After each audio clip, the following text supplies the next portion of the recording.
So the events unfolding around us are making clearer than ever that we're living in the final part of the last days, undoubtedly the final part of the final part of the last days, shortly before the last day of the last days. The final part of the last days, undoubtedly the final part of the final part of the last days, shortly before the last day of the last days. The final part of the last days, undoubtedly the final part of the final part of the last days, shortly before the last day of the last days. The final part of the last days, undoubtedly the final part. Okay, I'm back on here. Okay, the final part of the last days. Well, we've all heard that. We're sitting here at Ramapo looking at the earthquake, the damage on the Watchtower. Now, just so you guys know, that's all fake. I kind of made that. I'll have people putting comments in, is that real? Well, the epicenter was Ramapo for this earthquake. It's something. We're going to take a look at it. What do we have here? Let's get this up on the screen here for you. There we go. So New Jersey earthquake calls attention to ancient, potentially unmapped fault lines. And this is what's really unusual about this, is that they didn't know this existed. I read this whole article. I'll pin it. But it's a long article, but it talks about this, and scientists suspect that the earthquake likely originated in the area of the Ramapo fault zone. And it was a fairly shallow earthquake. They call it an unnamed fault. So, yeah, it's an unnamed fault, but we really don't know. And they said it's hard to figure that out in a place that has such a jumble, said this guy, this geophysicist. It could be on the branch of the Ramapo fault. It could be something adjacent. We're not actually sure. So this is what they're saying. This just happened, folks, the other day, yesterday. When was the date on this? Didn't really look. The fault that ruptured beneath New Jersey on Friday morning was likely an ancient sleeping seam in the earth, awakened by geological forces in a region where earthquakes are rare and seismic risks are not fully understood. So this is a rarity, folks. This is just a little bit. I'll just run a little bit on this here. She talks about the epicenter of I-78. So when it comes to assessing any sort of road damage, that's probably the area that I look. Lebanon, New Jersey, right about here. We've been talking to people in Lebanon who said it was pretty intense, and that makes perfect sense to me. A 4.8 magnitude earthquake, it is something that you feel. It's almost to that level where the potential for damage is there, and so anyone living in northeast Hunterdon County and this part of Morris County over through Somerset County, you were so close to the epicenter that I bet you felt the shaking for sure. The depth, 4.7 kilometers. Fairly shallow earthquake, all things considered. And then I wanted to measure the distance from New York City. It's about 45 miles due west, almost due west from Midtown. So that makes sense. Okay, so that kind of gives you a little bit on the news. Now, I thought this was interesting, and an interesting analogy from watching Watchtower. And they brought it up on their news. And they talk about it here. So they just kind of get into it.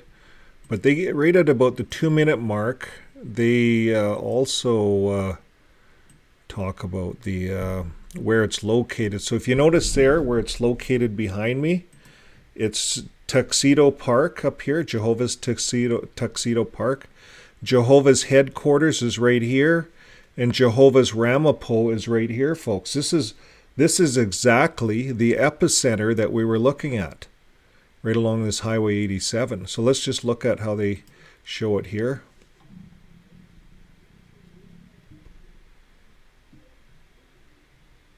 It is rolling, yeah. And they just kind of stall it there, and we'll check it out. So here's the other map. So pause it here. So we have the Tuxedo Bethel up here. And this is the media center of the Jehovah's Witnesses right down here. The Ramapo is over here. Oh, I'm going to get off the screen here. Sorry. So you see the Ramapo is right here along the highway. This is all Watchtower, folks. The whole earthquake is all in Watchtower territory. Very good insight on watching Watchtower on their part. So they just kind of show this map for a bit. Then they get over here. Again, they show it a bit. I'll link all this in the video here below. But I thought that was quite interesting. Now, what I want to talk about a little bit here is this. Acts of God. Because we're talking about acts of God. Let's see if I turn the lights up here a bit. Oh, turn them down. Okay, so acts of God. An act of God describes an event outside of the human control or activity, such as natural disaster like flood or earthquake. In business, the phrase act of God is not associated with any particular religion or belief system.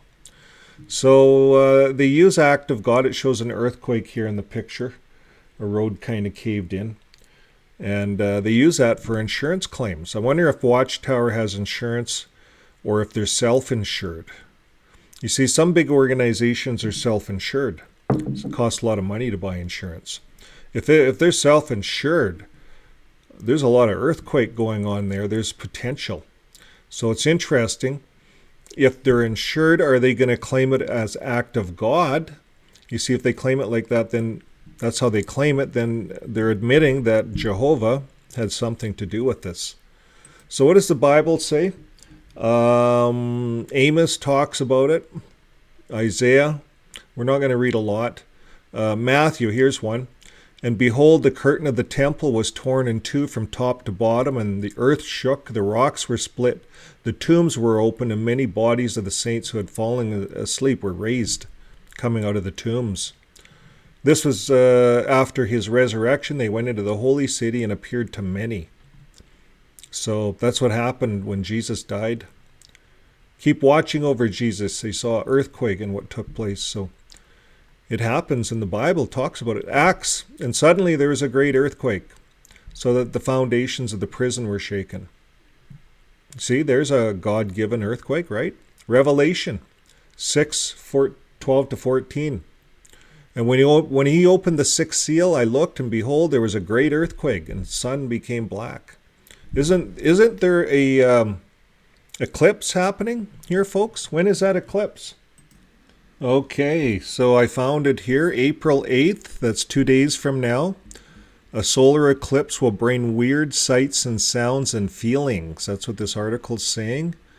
On Monday, April 8th, the sky over a swath of North America will briefly darken as the moon covers the sun completely during a total solar eclipse for a maximum of 4 minutes and 28 seconds along a 115-mile wide kilometer path. Passing through Mexico, through the United States and Canada, the moon will completely cover the sun and the sky will fall dark. And outside this path of totality, observers will be treated to a partial solar eclipse, which is still a good sight. So, folks, this is right over top of Ramapo. This is right over top, this swath, right over top of Canada and Ramapo.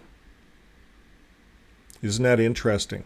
So let's go back to what the Bible says. The Bible says in Revelation, behold, there was a great earthquake, and then the sun became black. It didn't say how many days or if it was right instantly, but the sun became black, a sackcloth, and the full moon became like blood, and the stars of the sky fell to the earth as fig trees shed its winter fruit when shaken by gale.